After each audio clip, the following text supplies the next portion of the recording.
Are you seeking inner peace and harmony in your life? In today's video, we will be discussing the 7 things that you need to leave behind in order to gain peace as prescribed by Buddhist teachings. Lesson 1. Explaining everything too much when the answer is no. One of the most prevalent struggles is the difficulty to confidently say no without feeling the need to defend oneself. Setting limits makes a lot of people uncomfortable, especially when we are concerned about failing other people. This unease frequently causes us to overcompensate or justify our choice in an effort to lessen the impact of saying no. Many explanations can cause undue tension by complicating your emotional and mental state. Saying no with conviction and without giving too much justification is a practice in self-respect and a way to build harmony in both your personal and professional relationships. Over-explanation is frequently the result of a deeper yearning for acceptance at its core. We fear that if we say no, people will think less of us or find us difficult.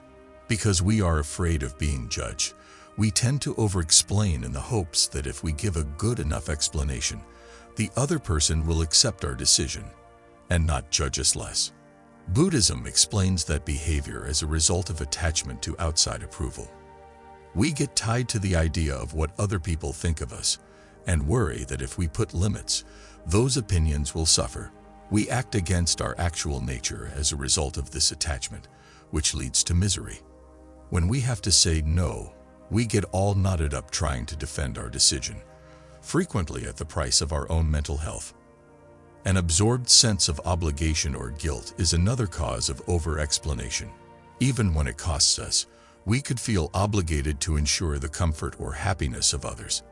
This is especially typical among people-pleasers who frequently put the needs of others before their own. Our obsessive justification of our choices stems from our concern of failing other people and tries to ease the guilt we feel over prioritizing ourselves. There is a price to overcomplicating yourself. It first depletes your emotional stamina. You put in a lot of mental work justifying your decision, rather than standing by it with confidence. This procedure can be draining, particularly if you frequently find yourself in circumstances where you need to say no but find it difficult to do so. Buddhists believe that this causes inner anguish and damages one's sense of self-worth. You are really asking for permission to cross your own limits and make your own decisions when you over-explain. This perpetuates the notion that other people must approve of your decisions, which can create a vicious cycle of reliance on outside validation. This gradually undermines your self-assurance and independence. The ability to say no without going into too much detail also reflects a strong sense of non-attachment. One might practice non-attachment to validation or approval from others when they cease feeling the need to defend their judgments to them. Buddhism places a strong emphasis on letting go of the desire for other people to approve of or comprehend your decisions. Rather, you have faith in the validity of your choice, since it is consistent with your truth. Excessive explanation may also be a sign of connection to how things turn out.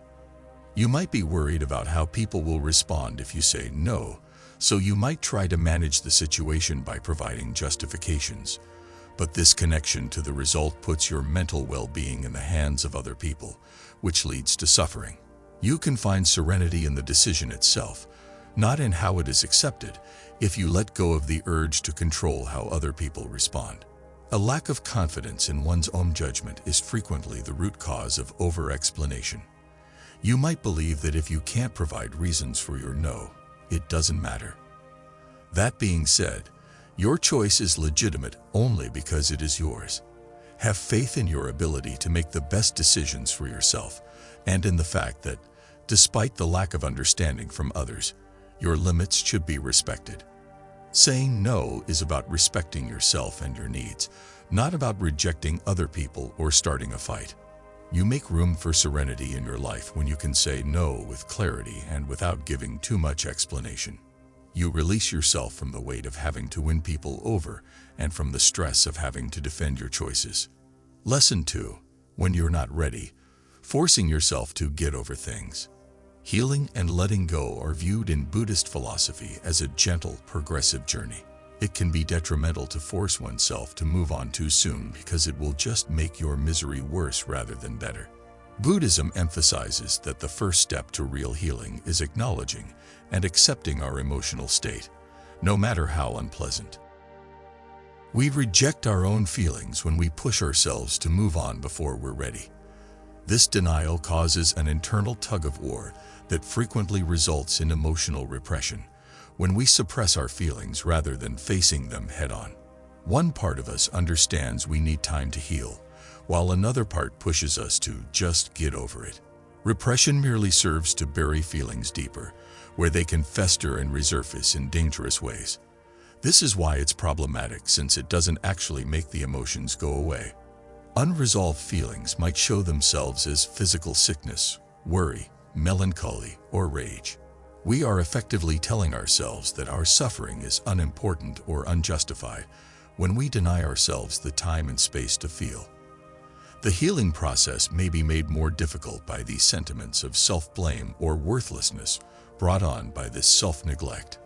We may learn and develop from every challenging circumstance we encounter, but if we attempt to move on too soon, we lose out on these important possibilities. We are unable to properly comprehend what has happened, so we continue in a cycle of avoidance rather than developing resilience and wisdom. Buddhism places a strong emphasis on accepting oneself in the midst of suffering. Buddhism urges us to approach difficult emotions with compassion and curiosity rather than ignoring them. This is just admitting our feelings without passing judgment on them, not wallowing in grief or hopelessness. Since it enables us to confront reality as it is rather than how we wish it were, acceptance is the first step in any healing process. Acceptance of our feelings allows us to be more compassionate towards ourselves.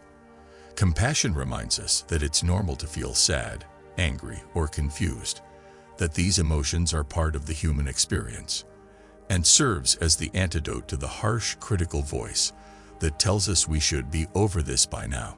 Giving ourselves the time and space we require to heal at our own speed, free from outside pressure or irrational expectations, is made possible by self-compassion. Buddhism frequently compares practicing self-compassion to a mother treating her child. When a child is unhappy or injured, the mother gives them comfort, understanding, and tolerance instead of telling them to just get over it. This allows the child to express their feelings in a secure and encouraging setting. Similarly, we can learn to be gentle and patient with ourselves, allowing ourselves the time we require to fully recover. Another essential Buddhist practice that can guide us through the healing process is mindfulness. Being mindful entails focusing on the here and now without passing judgment. Being mindful allows us to see our feelings as they come up without getting attached to them or attempting to ignore them. We can become more cognizant of the terrain of our emotions by practicing mindfulness. We can perceive our sentiments as transitory states that come and go, like ocean waves, as opposed to seeing them as something to be avoided. This viewpoint enables us to let go of the need to get over things quickly and accept feelings for what they are, fleeting yet significant. We might also avoid the trap of fabricating tales around our suffering by remaining in the now with our feelings. Stories such as, "I'll never be happy again," or "I'm not strong enough to handle this," might exacerbate your suffering and hinder your ability to recover. For instance, if you're grieving the loss of a loved one. By keeping you rooted in the here and now, mindfulness enables you to recognize your suffering without conflating it with these restrictive stories. Buddhism places a lot of emphasis on letting go, but it's crucial to recognize that letting go is a process rather than an activated state. Releasing yourself does not imply ignoring the past or acting as though it never occurred. It entails embracing life as it is and letting go of the connection to how things should have been. It is not possible to rush this procedure. It takes time. For instance, you might experience a range of feelings after being betrayed, such as anger, despair, perplexity, or even guilt. Rushing to let go of these feelings could lead to your suppressing them. But real letting go occurs only when you've given yourself permission to experience and comprehend these feelings to the fullest. It is only after that you can let them go without any regrets or unresolved matters. Forgiving oneself and other people is another aspect of letting go. This is about letting go of the power that anger or resentment has over you, not about endorsing bad behavior. One of the most difficult aspects of the healing process is usually forgiveness, which calls for patience, introspection, and self-compassion. It can be difficult to fully move on when you force yourself to forgive before you're ready. This can lead to emotions of guilt or resentment. Becoming confident in your own timeline is one of the most crucial lessons in recovery. Healing is a process that is unique to each person and cannot be prescribed in any way. It's acceptable if something takes a person many weeks to get through, but takes another months or even years. Healing is a very personal journey that takes its own time. It is not a race. Buddhism teaches us to let go of expectations, other people's and our own. Remind yourself that healing occurs in its own time if you find yourself under pressure to move on, whether from loved ones, society, or even your own inner critic. Have faith that the healing process will come when the time is right for you. In the meantime, concentrate on treating yourself with compassion and patience. Give yourself the gift of gradual, deliberate healing rather than pressuring yourself to move on from problems soon. Without criticism or coercion, give yourself permission to experience the whole spectrum of your feelings. If you need assistance, ask for it from others, but also develop self-compassion and comfort. You'll notice that eventually the suffering fades and that peace starts to take its place, not because you forced it, but because you let it happen organically. Pushing oneself to move on from things before you're ready can impede your emotional development and cause further pain. By contrast, healing can occur at your own rate, free from judgment or pressure, if you adopt the Buddhist values of acceptance, compassion, and mindfulness. Recall that healing is about accepting your pain, being present with yourself, and having faith that peace will find you eventually rather than racing to the finish line. Lesson 3. Being afraid to try new things and not succeed. One of the strongest things preventing us from achieving tranquility is fear. In particular, the fear of failing can be crippling. We are afraid of what might happen if we fail, so we avoid attempting new things, taking chances, and pursuing our aspirations. Buddhism views fear as an effective attachment, namely attachment to results. According to what the Buddha taught, misery results from holding on to expectations and wishes. We experience pain when things don't turn out the way we had hoped. Fundamentally, fear of failure stems from a desire for success. We become terrified of anything less because we are so focused on getting the desired outcome. Buddhism places more emphasis on the process than the outcome. Another Eightfold Path principle, right effort, exhorts us to work hard yet to stay unattached to the result. The fact that we tried is more important than whether we succeed or fail. We become more receptive to fresh experiences, personal development, and eventually, serenity when we let go of our fear of failing. If I fail, what might possibly go wrong? The outcomes we envision are frequently significantly worse than the actual ones. Life is full of failures because that's how we develop, learn, and get better. Buddhism actually teaches that accepting failure is a better course of action than fearing it. It's a chance to put resilience, humility, and knowledge into practice. Put your fear of failing behind you and open yourself up to the unknown. Try new things, take chances, and remember that you are still entire and complete regardless of the result. You'll discover that recognizing failure as a valuable component of life's intricate fabric, rather than trying to escape it, brings about calm. Lesson 4. Making compartments between your life and work. Harmony is stolen by comparison. We frequently catch ourselves comparing our accomplishments, relationships, or occupations to those of others, and feeling inferior. However, Buddhism forbids comparisons because everyone is traveling a different path than another, and doing so only causes misery. Buddhism places a strong emphasis on non-attachment, which includes the concept of comparison. Comparing oneself to others causes us to lose focus on our own path and instead cling to theirs.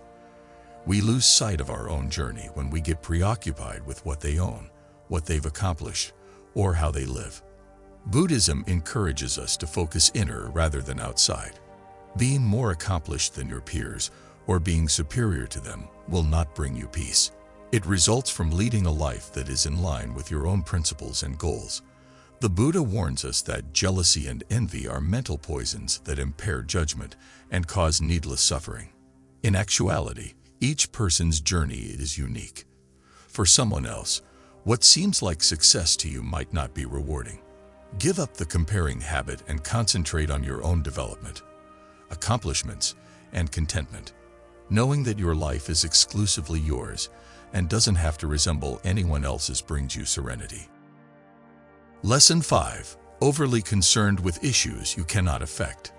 Although worry is a normal aspect of life, too much of it can steal our tranquility.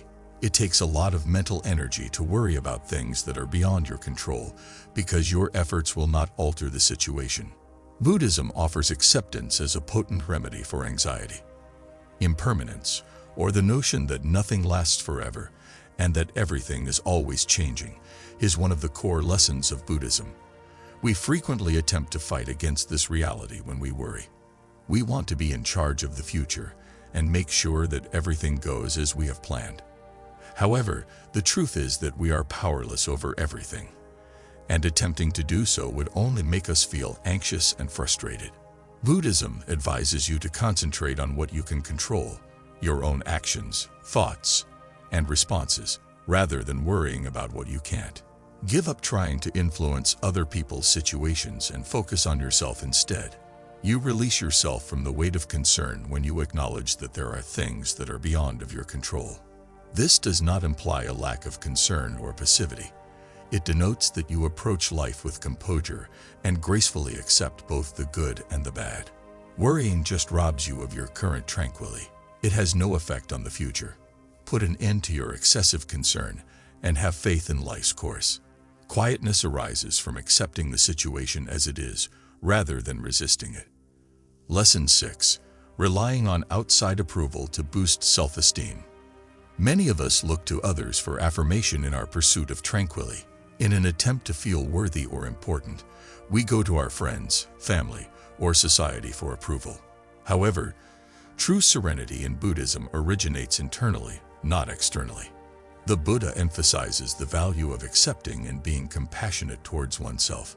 You are attached to anything outside of yourself when you depend on other people to affirm your value. This is a flimsy foundation, since external validation is frequently erratic or ephemeral. You have to learn to validate yourself if you want to be at peace.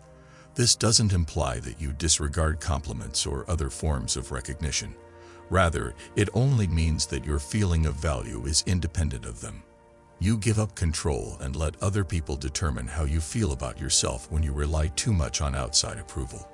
Buddhism enables us to develop our sense of inner self-assurance and independence. Beyond the opinions of others, we can learn to connect with our genuine selves through self-reflection, mindfulness, and meditation. The highs and lows of receiving acceptance from others no longer affect you when you affirm yourself from within. You'll find a profound sense of calm when you let go of the need for outside approval and realize that your value is intrinsic rather than dependent. Lesson 7. Failing to consider your progress. Buddhism emphasizes the value of mindfulness, or the ability to be completely aware of your surroundings at all times. Being aware includes appreciating your path and the personal development you've undergone. Refusing to acknowledge your own progress robs you of the serenity that comes with knowing how far you've come. Think about your life for a moment. Consider the obstacles you've surmounted, the knowledge you've gained, and the person you've developed into. No matter how tiny, acknowledge your accomplishments and reward yourself for your growth. Finding calm requires this gratefulness and self-awareness exercise. Being aware of your progress helps you develop a feeling of fulfillment and contentment. You come to understand that when you value the journey, tranquility develops organically and is not something you have to seek. Instead of spending all of your time thinking about the future, break the practice of honoring the past and the present. You will discover serenity in this mindfulness. Buddhism holds that letting rid of attachment, fear, comparison, and expectations is the way to enlightenment. The 7 lessons we've covered here provide a roadmap for letting go of the emotional and mental weight that drags you down. Every lesson asks you to take stock of your life and think about the things you need to let go of in order to find ultimate peace. Recall that you cannot achieve peace by altering the outside world. Rather, you must work on developing inner serenity. You can let go of things that no longer serve you and make room for peace to grow by engaging in mindfulness, self-compassion, and non-attachment practices. Buddhism's teachings serve as a reminder that we can always find serenity if we let go of the things that are preventing us. Peace is not a far-off place. Rather, it is a state of being that is always within reach if you embrace these principles and let go of the things you must leave behind.